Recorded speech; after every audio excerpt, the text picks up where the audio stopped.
the Balam, Madness Japan.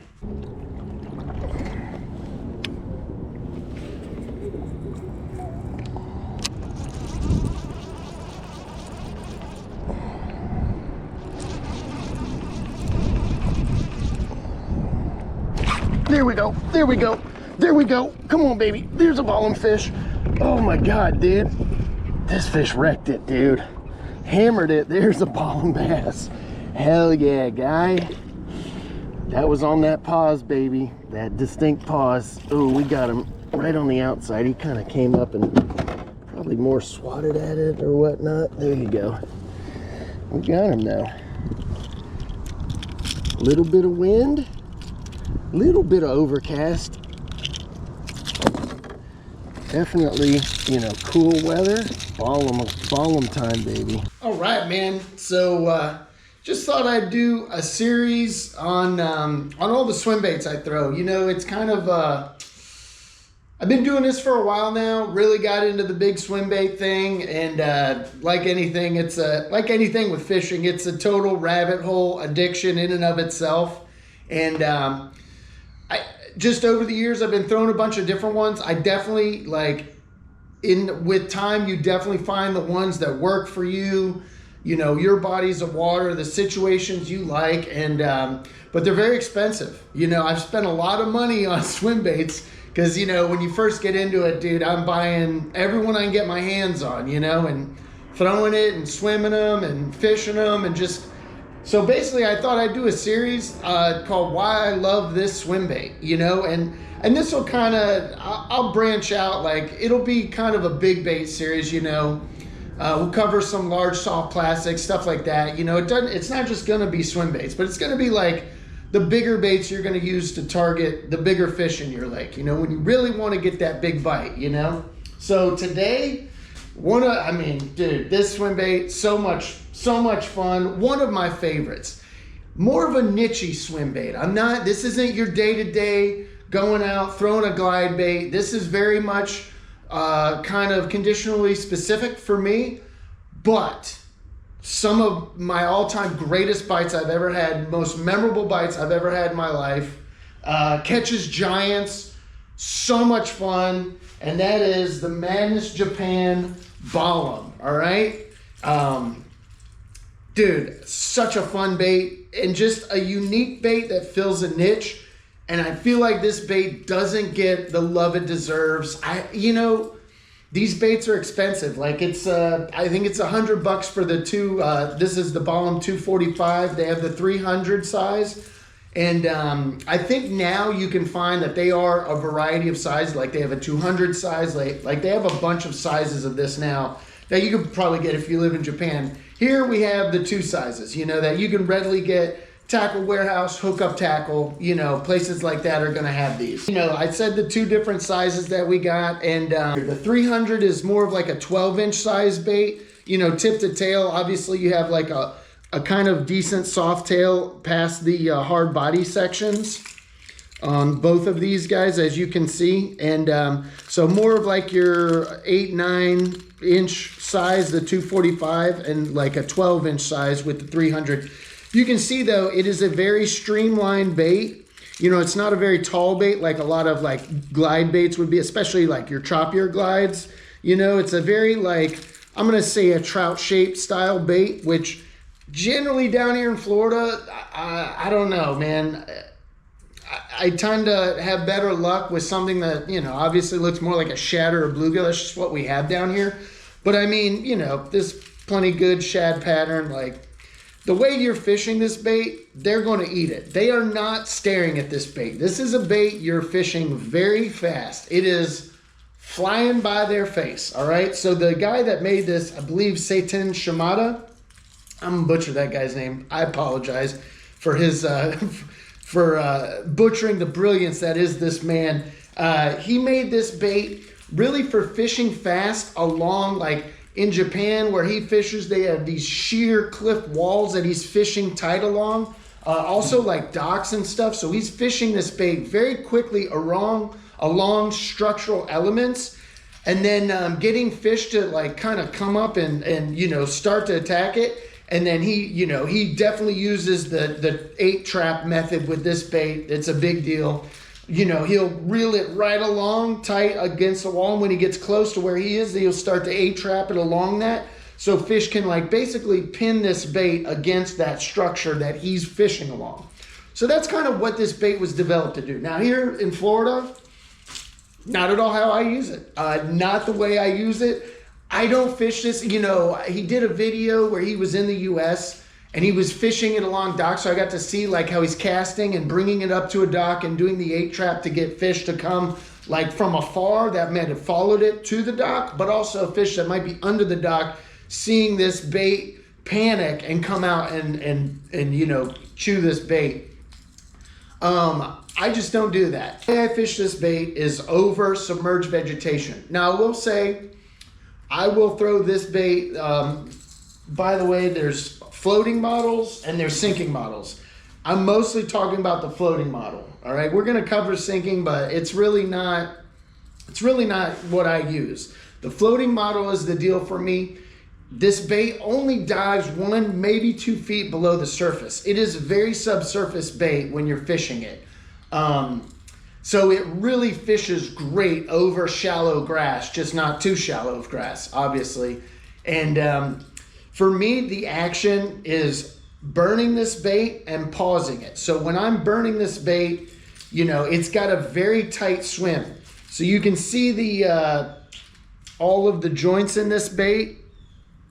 They kind of like, it gets a little looser in the back. You can see the tail has plenty of swing. This first joint is a much tighter joint. So it's got a very tight swim. This is not like a Buka bullshad bait that has a very essy swim. This has a very tight, natural swim, and you're burning this thing, man, as fast as I can reel it.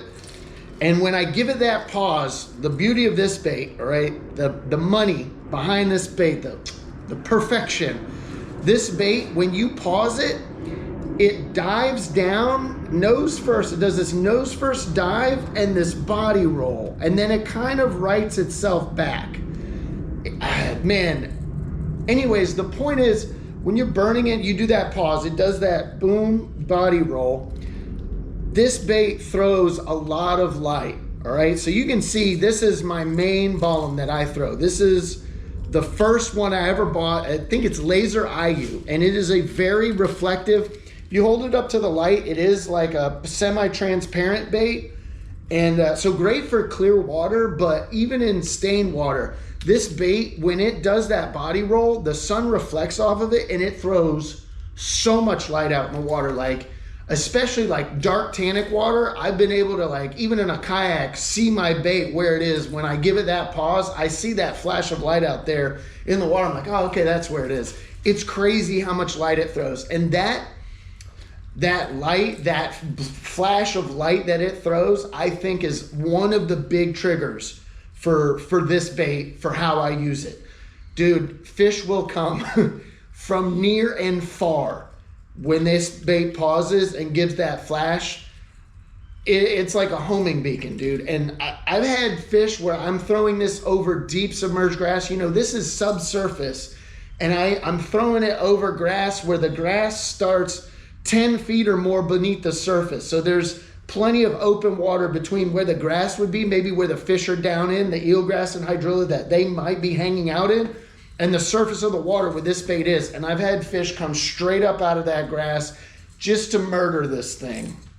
And it's just that action, that speed that you're fishing this bait with produces that reaction strike, that pause, that flash that it throws. And then as soon as you're done with that, you start reeling again as fast as you can. And that bait shoots off, right? So it draws the attention of a fish with that flash of light. They see it, and then all of a sudden it's taking off. And they have to make that split-second decision, like, do I want to eat that or not? And if they make the decision to eat it, they have to go get it and murder it. And this bait gets absolutely destroyed.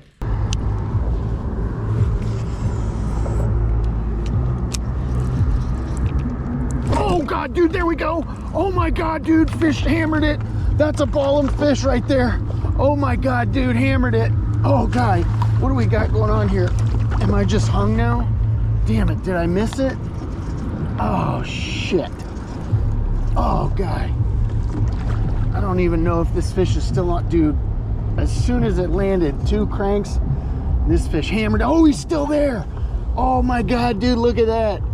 Right mixed up in the hydrilla, dude. There it is. Oh, guy. There it is. There it is. Oh, that was excellent. I just saw it erupt, dude. It landed a few handle cranks and boom. Splash McSplasherton over here. Let me get that out of you. I mean, this fish T-boned it, dude. That right there is why I love this bait. It gets, I mean, dude, it gets violent, vicious strikes, dude. This is not a bait they slurp down, dude. It's moving quick and pausing. It's escaping. They don't have time to think about it. They don't have time to look at it that much. It's just a reaction, dude. It is a pure reaction. I feel like I went through the size, you know, this is more of that 4-ounce class size. This guy's gonna be like around your 6-ounce size, the 300. So this is your 2 to 7 ounce class of baits. I do not throw the 300 on this. Anything 6 ounces or so, I throw on a different rod. I have an iRod Genesis. It's their 8. I don't have the rod with me, but you get it. It's a big swim bait rod. But it's the 8'6", and that's rated for more to like up like 3 to 10 ounces, right? I feel like 6 ounces is just a little too heavy for this rod.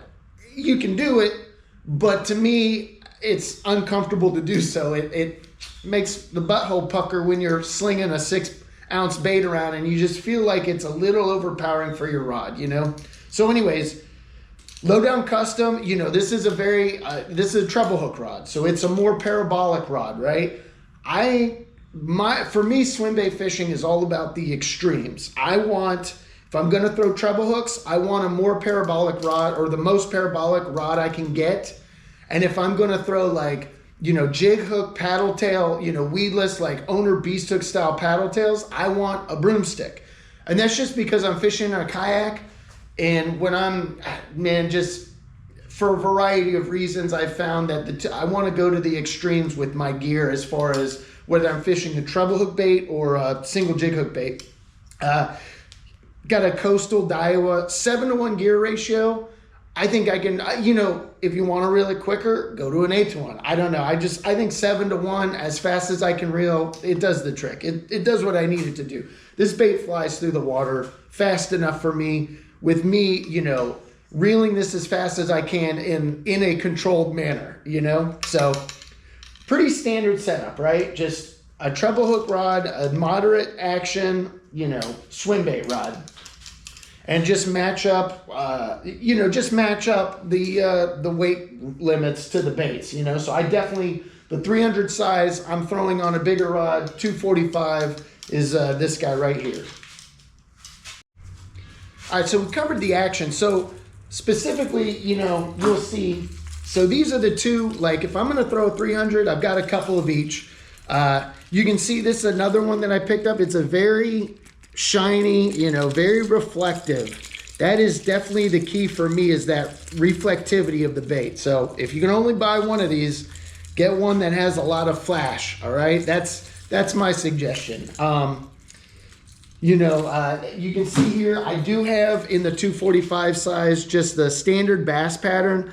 I mean, for this, my thinking is too, for like, if I'm gonna buy a swim bait that's more of like a trout shaped swim bait, I wanna have it in a bass pattern. For me being down here in Florida, we don't have trout, but we do have bass, and they are the same kind of general, more of that longer, thinner, streamlined shape like a trout would be. So just, I mean, dude, a natural bass pattern, definitely one of my go-tos for like a swim bait pattern that I like. I try not to get too bogged down in color and stuff, but this is one, and it's cool. I've caught fish on this, but day in, day out, this is the deal for me. And this bait, you know, I am picking this up on windy days, overcast. I want water disturbance. I want I do not want a calm, slick day. I want a lot of wind churning up the surface, a lot of ripple, overcast. I want weather happening. And that's when I'm going to pick this guy up, because I'm thinking there's a lot of disturbance, especially in the cooler months of the year. In summertime, I don't pick up big hard baits in the summer. I've done it enough. I don't have any success. So think of the cooler months of the year when the fish are really active, fall, spring, and obviously down here our winter is kind of a mixture of fall and spring. So all of the cooler months down here in Florida, in those windier times when I think the fish will be fired up, that's when I'm picking this bait up. That's when I'm throwing it, because I'm garnering aggressive reaction strikes. All right, so as far as I did mention there is a sinking version. I'm sure you can find the sinking version, the 245. I've never really paid close enough attention. I do know, specifically if you're on Tackle Warehouse, they always seem to have a sinking version in the 300 size. So this guy is the sinking version that I have. There you go, trout pattern. But again, it's got that reflectivity, that reflectiveness that I'm talking about that I want. The thing about the sinking version for me, I don't know that this bait draws such attention, even if I'm just under the surface. Like I've said, fish will come from a long ways away to chomp this bait. So I've never really found game for the sinking version. I've never been like, oh man, I really need the sinking version in this situation. So I throw it from time to time if it seems like it makes sense to do so, but it's not. I don't know. I think the floating version is really where you need to be. If you're only, like I said, it's an expensive bait. This is, the 245's around probably 120 bucks. Let's call this one around 140 or so, the 300. They're not cheap. So I just, maybe for your water and stuff, you could figure out the sinking version. It just doesn't apply to me all that much. So I'm not throwing the sinking version very often. It's, but you gotta have one just in case. All right, man. So this video, we are focused on the Balam. That is the deal for this video. I love this bait. It's one of my favorite swim baits. It's just not the one I'm throwing the most, but man, one of my all-time favorite ones to get bit on. Just like I said, violently gets destroyed. But sticking with the same company, all right? So Madness Japan makes a swim bait called the Separ, and it comes in different. I think there's a 5-inch, a 7-inch, and then there's this guy, the 9-inch.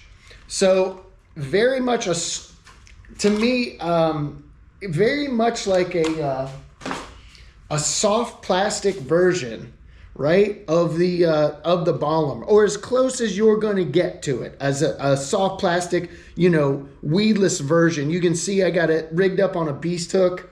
It is a 10-aught beast hook. I think that's what the packaging calls for. And I got it on a flashy swimmer. I'll get into that in a sec, but you can see soft plastic, multi-jointed, much like the, just like the Balam. This bait, if I want the same kind, if I have the same conditions, right? Very windy, active, overcast, what have you kind of day where I think the fish are active and they will just blow down something to chomp it. This, I'm going to go with this, just the weedless version. Now, obviously, it's not quite the same action, right? I'm burning this bait just the same. It's got that kind of tighter swim like a Balam would, with the multi-jointed segments. And when you pause this bait, it does kind of hover in a way. It's not like doing that nosedive body roll thing that the Balam does. But when you pause this, it kind of hovers in the water in just the right way, where it doesn't immediately dive down or fall off. And I think the blade kind of has helped to do that. I keep the blade because I just, windier days, I want to attract attention to my bait. So that's when I like this flashy swimmer. I don't throw a lot of my soft plastic, like bigger swim baits with flashy swimmers. Not something I do a lot, but I think it makes sense with this bait. Also, because I'm burning this, I feel like, you know, that blade churning down there is going to just help the bait kind of stay keeled, level, you know, at the right spot in the water column without, you know, it rising up because you're burning it. I mean, the bait is meant, you know, this bait is meant to be burnt. Like, it is meant to be fished like you would the Balam. So it stays level and true. It's not like it, as soon as you start to burn, it comes straight up to the surface or anything. I just like that flashy swimmer. I think it just helps draw attention, keep the bait where I want it to be, that kind of thing. So that's why I have it rigged up on that. So I'm always fit. This is exactly how I'm fishing it all day, every day, you know, when I'm picking this guy up. Like I said, we got a 10-aught owner flashy swimmer beast hook. So it's that single, you know, that single thick gauge hook that you got to drive home into the meat of the mouth of the fish. So different setup for me. This is my soft swim bait rod, right? I got the Alpha Soft Swim from Leviathan. You know, we're 1.5 to 8 ounce rated. That's probably, you know, I don't know, that's probably 2 to 3 ounces worth of bait there, somewhere in that range. So it throws fine on this. It might be a little bigger, a little more overkill for that size bait, but it works fine. You know, I get a good long cast across grass flats and stuff with this setup. So standard, I think I fished 25-pound fluoro on this setup. My other glide bait setups, I'm pretty much 20-pound is, you know, for the bigger hard baits. So I forgot to mention that before, but, you know, this is a fast action rod, you know, for those soft swim baits where I got to jack them and drive that big beast hook home. I want a fast action, kind of a broomstick of a rod, all right, for those bigger swim baits. So that's the setup for the Separ 9. Just so you can kind of see how I'm working it, and then I'll throw in just a cast so you can see like how I'm reeling the bait and you know, what I'm doing on the pauses and stuff. Basically, I'm going to do a cast real quick and kind of explain just exactly, so there's no mystery about how I'm working this bait, and it's pretty simple, just a couple little nuances. Number one, I am working this bait, I'm throwing it into the wind, so the wind is blowing right in my face. I'm pretty much always working most any swim bait that way anyways, but especially this one. But you know, it's a natural thing that I want my bait to look like it's going with the flow of the wind and the water and the current and whatnot. Also, if I get bit, I want to get blown away from where I'm going to fish and get blown to where I've already been fishing. You know, it's like, you know, blow up your spot kind of thing. And that's very critical if I'm fishing along a shoreline and it's real windy. You know, I don't want to get blown all across a shoreline that I'm fishing if I'm fishing up shallow. Sorry, the wind's picking up. Here we go. We're going to make a cast. You know, I'm fishing, I'm throwing this bait over. You can see there's a mat, you know, you can see there's hydrilla right along the lily pad edge, matted hydrilla. So that hydrilla is all out here with some eelgrass and stuff. So there's plenty of submerged aquatic vegetation out here that I'm working this bait over, right? So that's pretty standard where I'm throwing this bait.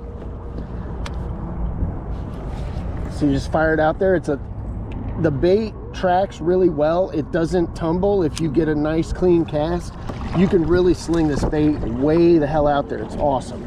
Usually I just, as soon as it hits the water, I'll start my retrieve, you know, so I'm not throwing it out there waiting or anything. I sling it out there, boom, it hits the water, and then it's as fast as I can reel it with control. And I'm gonna pause, and you see I just keep reeling up slack, and then I start it again and burn that bait around, and then I pause and I reel up the slack. And I'm certain I've mentioned this anytime I have this bait out. The reason why I'm very specifically working this into the wind is that little bit of reeling that I'm doing when I pause the bait. This bait swims along, it's got a very tight swim. All these joints are really tight. So it's got a very tight swim, but when you kill it, when you stop reeling and you kill the bait dives and does a body roll. So you can see this is a very metallic sheen. It throws a lot of flash out into the water. And that is definitely something I've noticed that triggers some vicious strikes with this bait. The point is, if you reel it and pause and you don't just keep kind of picking up the slack that is created, when you pause it and this bait dives down, you can see that bow in the line as I'm kind of mimicking it. If you're reeling this, you have tension, this thing dives down and does this body roll, this slack will wrap around the hook and you'll foul your cast. So I'm on the pause, I just keep slightly reeling on the pause, and then I pick it back up and reel real quick again. So that's just something I've noticed. If I'm not fishing directly into the wind, if let's say I was casting this bait with the wind and I'm getting pushed in my kayak towards my bait, that's just gonna magnify that happening. Even if I am kind of slow reeling on the pauses, it's like the wind is pushing my kayak towards it, creating so much slack that I'm gonna foul this thing, and there's just no way around it. So I've found I'm gonna work this directly into the wind. I'm not gonna screw around. It is a frustrating day if you're just constantly fouling, and it's, you know, it's a thing with this bait. But that's kind of my hack, is just you just keep that slight reel. You just want to pick that slack up on the pause. All right, so couple quick little stories. You don't have to watch this. I want to drive home just the wild bites you will get with this bait. Just how the drawing power of this bait, how insane it is, like how mind-blowing it is to me. And just when the fish commits to eating this bait, there's no half speed. It is 100% all or nothing. Just so much fun, man. Dude, this is, all right, like I said, this is the OG Balam, the very first one I ever bought. You can see this thing is hook rash, teeth mark. I got chunks of it missing, dude. This thing has seen some action, dude. And so with this specific one, if you go back deep in the dark depths of the YouTube, this is funny, actually, I think about my very first YouTube video I ever uploaded. The very first action in that YouTube video is me throwing this bait, and it is a giant, I missed it. It was probably over 8 pounds. Had it at the kayak, got a great look at it before I did not land it.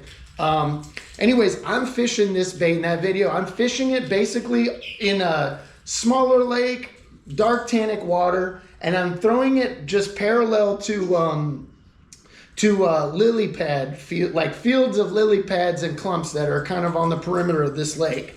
And there was kind of a jog in the lake, right? And I'm over here along this shoreline, but then the lake jogged, and I made a cast over this way, off to the, not quite parallel to shoreline, but off to the left, to land in front of like kind of where the lily pads made a turn. And there was like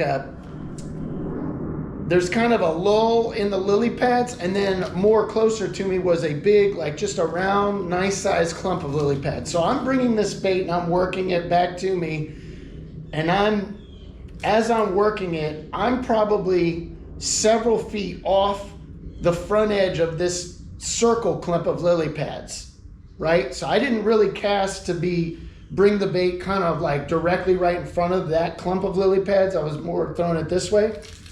But I work my bait, I do my pause, it does the dive bomb with the rolly and the flashy, and all of a sudden, out of the middle of this clump of lily pads, I see what looks like someone shot a fucking torpedo at my bait. It was a torpedo wake that happened straight from the center of these lily pads. Mind you, my bait's probably around 8 feet away from like where I first saw in the center of these lily pads, where I first saw this torpedo wake. And I see this torpedo wake leave the lily pads, and I swear to God, it was just like in the movies, man.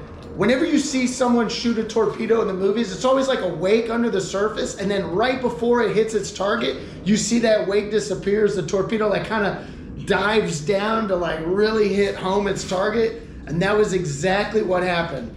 I can see that it's in a direct path for where my bait is, And I'm like, is this really happening?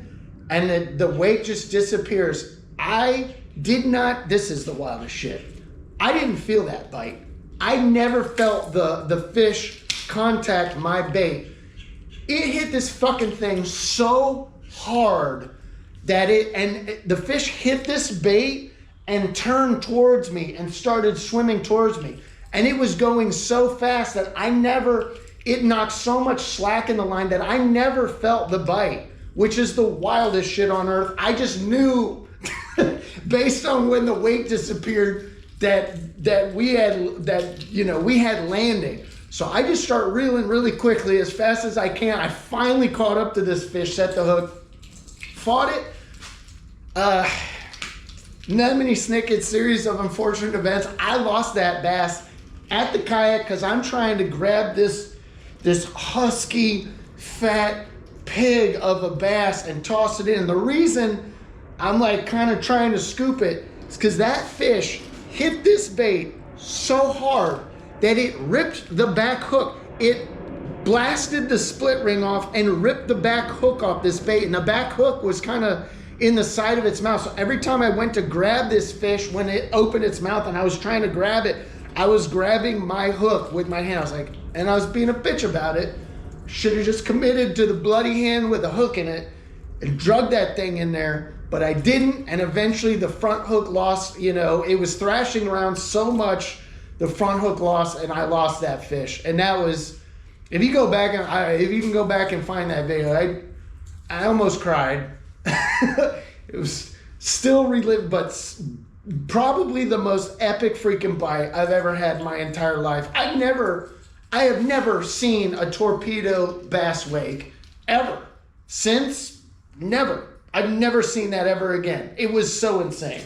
All right, one more. This is the bait, all right? So I'm using the Bass Pattern 245 for this trip.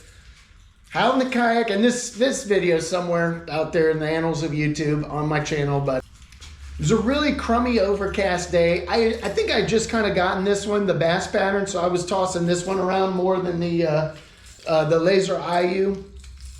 And it was a day that I should have been throwing the bright, flashy one, but I wasn't, and well, it didn't matter. So I'm working this bait along, like the lake I'm fishing has this isolated clump of lily pads. Pretty much the only clump of lily pads in this entire lake, but it's on a big flat. It's like at the edge of a flat. And then on the outside edge of the pads, there's a lot of like eelgrass and hydrilla. And then it's kind of like a big flat, and then it leads to deeper water. So the outside edge of these pads are kind of like, and it's kind of like a nice grass line that is access to like deeper water of the open, of the lake. So working this bait kind of along that edge, and I reel it, I work my bait, I reel it in, and I pick my bait up out of the water to make another cast, and I look, and right beside the kayak, there's a swirl. Like a fish followed it all the way, and then I picked the bait up out of the water, and the fish kind of swirled as if like, where'd that thing go? I was gonna murder that thing. And like within a split second, I'm holding my bait up. I see the swirl. I hit the button, the spool button on my reel, and the bait. I just dropped the bait right back in the water next to the kayak. I'm like, what? I was like, that was crazy. Let me just do this. Donk. The bait hits the water, makes a little splash, and in the next second, this fish was right there hanging. As soon as this bait splashed down the water, it completely freaking destroyed it, dude. It was such an epic bite. That was a little over a 5-pounder. I did land that one. One thing to note, man, when you get bit right at the kayak like that, dude, that's why I like super parabolic rods with a lot of bend, because I don't want to pull hooks. You don't have a lot of line out. There's no stretch happening in your line because it's all in your reel at that point. You're at the end of your cast. So the more parabolic rod, the better. And I'm immediately, as soon as I feel that fish eat it and start to take off, I'm clicking the spool button over and I'm thumbing the spool to like kind of start playing that fish out. I'm letting it run, you know, when I feel it stop, I'm clicking back over, reeling it in, and that's kind of how I work, you know. I don't have my drag on my bait caster so loose that I'm gonna let the fish kind of take line off via the drag. I'm always gonna kind of thumb, you know, click the button and thumb the spool and work it that way. So another epic bite with the Balam. All right, man, I hope that information's helpful. You know, the point is, like, this is not a very prominent swim bait there that a lot of people talk about, or, you know, if they use it, they might keep it hush hush, you know, who knows? I get it, because it's magical. But I just thought, you know, it's over. This is a, you know, a production swim bait. You know, it's an ABS plastic. They are pretty easily attainable, readily available, but they are expensive, man. It's, you know, this swim bait deal ain't cheap, baby. But so I just want to, like, kind of, if someone's looking at this bait and they're wondering, like, why should I buy that? Well, that's the point of this video series. Like, well, I can tell you why I love it. I can tell you why I own it, and I can tell you how I use it and stuff. And maybe that'll help you, like, see if this is something that fits into your fishing wherever you are in the world, United States. You know how your lake's set up. Like, I'm throwing this over grass. That's the world I live in, down here in Florida. I fish lakes that have eelgrass and hydrilla. I'm slinging this out here and I'm burning it over shallow and deep submerged grass. So there you go. Hopefully that helps.